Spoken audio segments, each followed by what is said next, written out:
guys, welcome back to my channel. My name is Faith, so if this is your first time joining me, welcome. I'm glad you found me. Today I want to introduce you guys to a way that I educate my kids on something that I don't personally feel truly qualified to talk about in length in any way, or to educate my kids personally. I don't have any formal education in this area, but yeah, I do see how it could be beneficial to my kids. So we all do this in some manner, right? We outsource to other people or to other resources different subjects or topics, things that we don't personally feel qualified to teach in our own homeschool. And honestly, I think it's great to use these other resources, to use these people that these are their strengths, or people that you know who are super educated in a certain area who can teach your kids in this. It's just resourceful to use those resources that already exist. Kind of like the idea of, let's not try and reinvent the wheel. We have these resources available, strengths that other people have. Let's rely on them and let's use them to educate our own kids. You know, one of the biggest examples that I have is my kids take piano lessons. I do not try to teach my kids how to play the piano.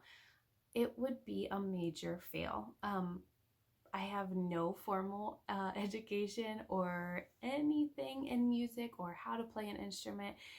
It would be a disaster. So I rely on other people who that is their strength, that is their education, and they do a phenomenal job teaching my kids how to play the piano. So that's just one example. You know, we rely on other people to use their skills and their strengths to teach our kids. So this is just another example of how I do that.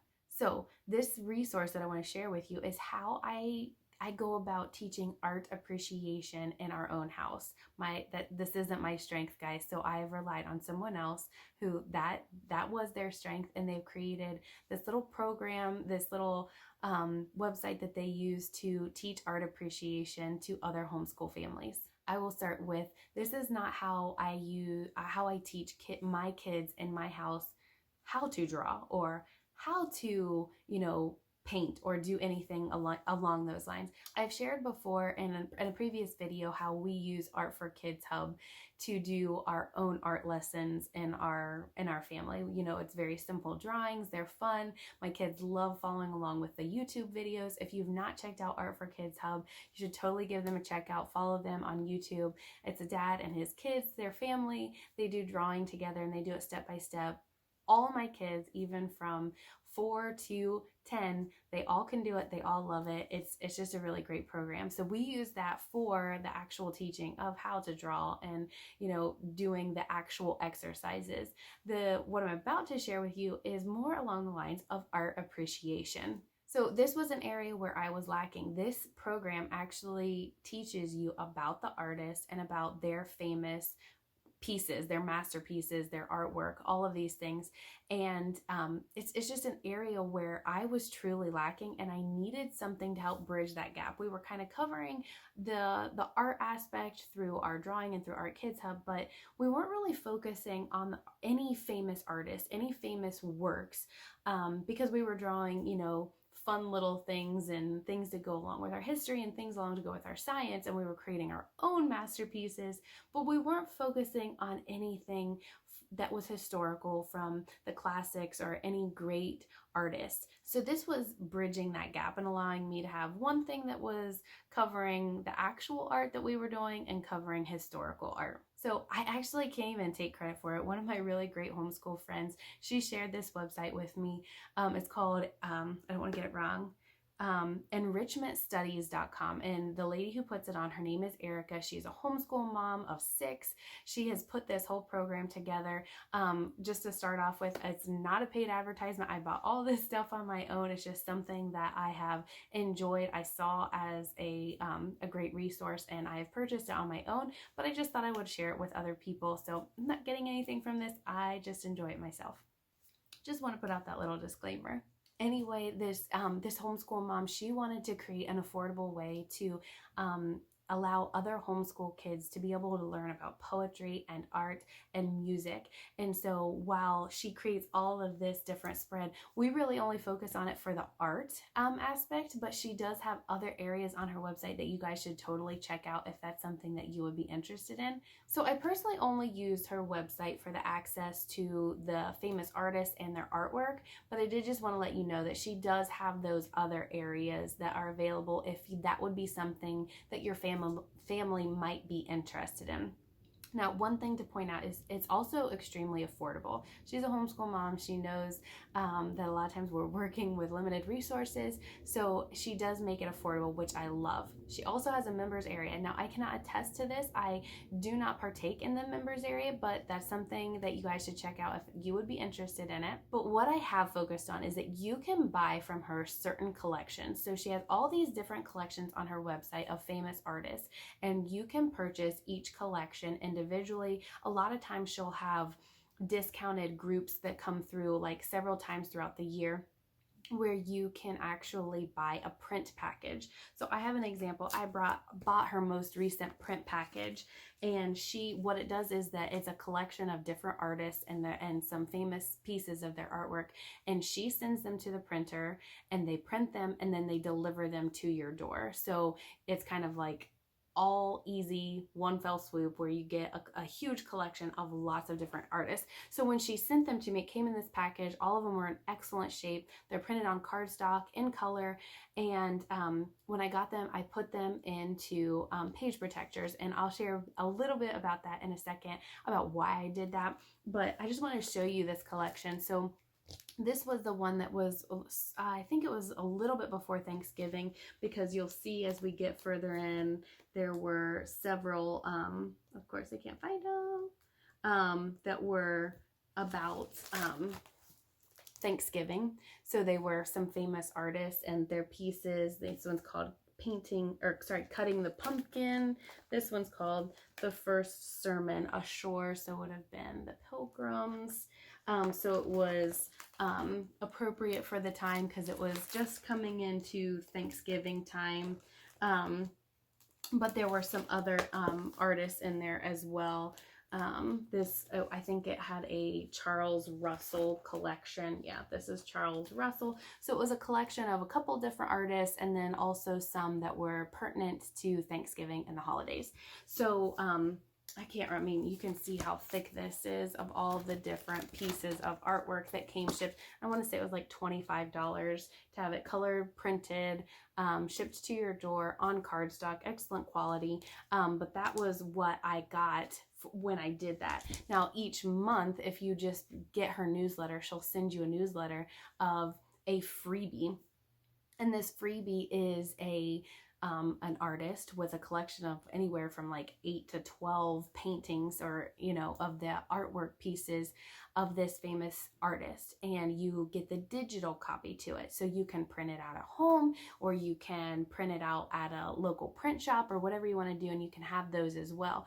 And so you get a free artist collection every month. And so I always want to suggest that to people, because that's a great way to get just some really great pieces of art.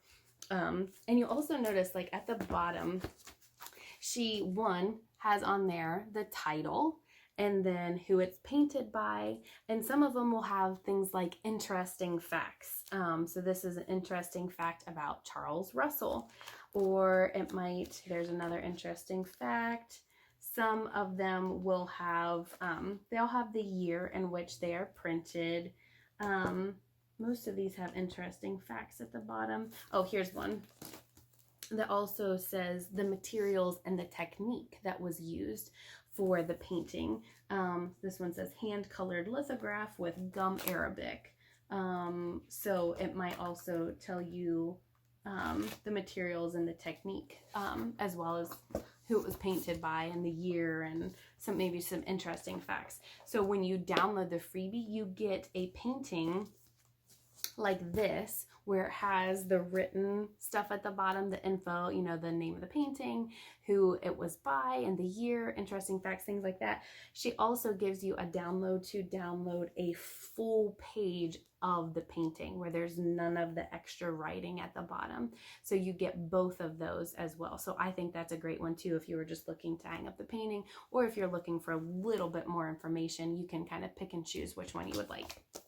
So on top of providing you with, if you're getting on her monthly email list where you get the free downloads for the paintings, or you're gonna buy one of her printing compilations where you're gonna get a whole bunch of these and have them sent to your door, either way, she sends you a list of how to use these resources, which I thought was just an excellent idea.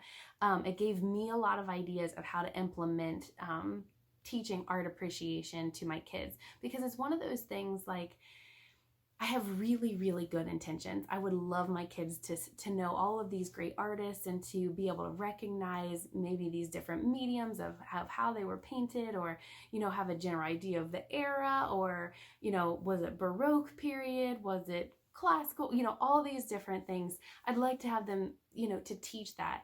And I have really great intentions. And then life gets busy and you start pushing it aside, you know, other things come up, and all of a sudden art appreciation kind of falls to the wayside, right? We don't make it as big of a priority as, you know, math and language arts and reading and writing, all of those things, understandably so. So she created this great list of ways to incorporate art appreciation without taking a lot of time, to be honest. So I just want to share some of her ideas that she shares in this document of how to incorporate art appreciation, some of which we've implemented in our house, some we have not done yet, but I do hope to do.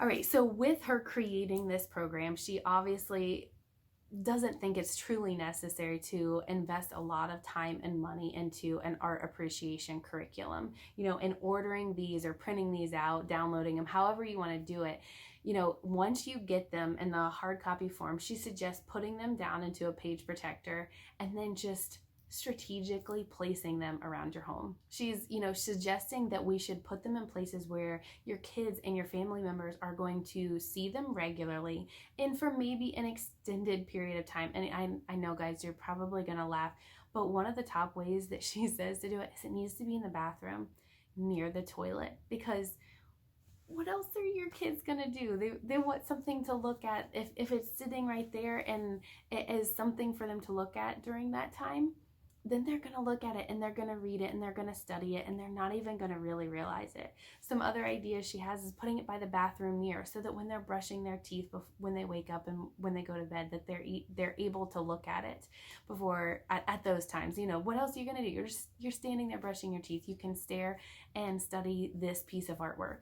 Other ideas would be by your kitchen sink. You're standing there and you're washing dishes. It's a mindless activity.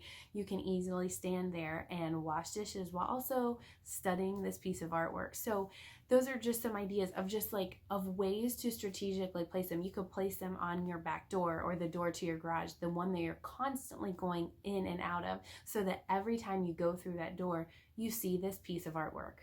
And in seeing this artwork, it gives your kids time to admire them and to study them. And without even realizing it, they're picking up on, you know, what the painting looks like and maybe the artist's name, and maybe they've read some interesting facts about it. So they're learning without them ever even realizing it. And the great thing too that she even says is you don't really even have to announce that you're doing it. It's just all of a sudden there's some artwork in the bathroom or by the mirror or by the sink or on the back door, and just see what they pick up from it. Now, as time goes, maybe you just start asking some questions about it. Maybe you offer a reward, like, hey, if anyone can tell me what the artist's name is on the bathroom painting, I'll give you a piece of candy.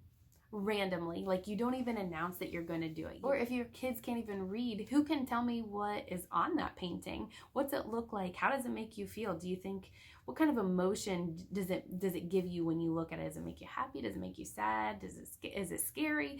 You know, have them describe it to you and just get them talking about it. Now, she also goes on to say, don't push it. Like if they're not really ready to talk about it, that's okay. Just, as you can, just get a discussion going when and if your kids get ready for it. You just don't have to push the questions. You can put the paintings out there. You can encourage conversation. You can ask questions, but don't push it. Just leave it alone. Let them admire it and let that kind of overflow, and just see what your kids are naturally going to pick up by just seeing those pictures.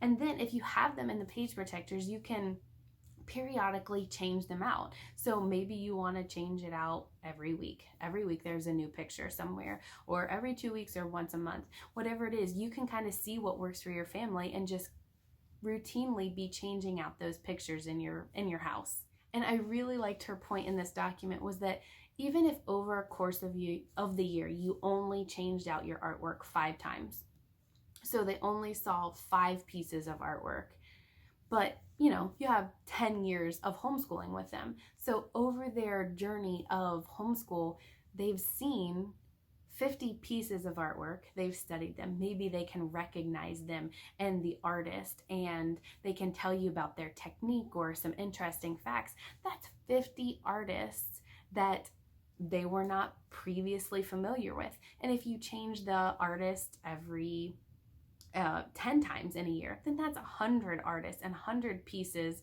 of artwork that they are familiar with. I mean, it doesn't have to be this extravagant number. If you look at the big picture, we can really expose them. We can give them an appreciation for art by these small little things, but placing them around their house. And so I just wanted to share that with you guys. Doing this makes me feel better because, we have these high hopes of covering art appreciation, and unfortunately we just don't have the time to pour into it maybe like we would hope to. So I hope you guys found that encouraging. If you would love to check it out, I will put the link below so that you guys can check out erica@enrichmentstudies.com. If you guys have any questions, as always, I would love to answer them. And until next time, guys, have a blessed day.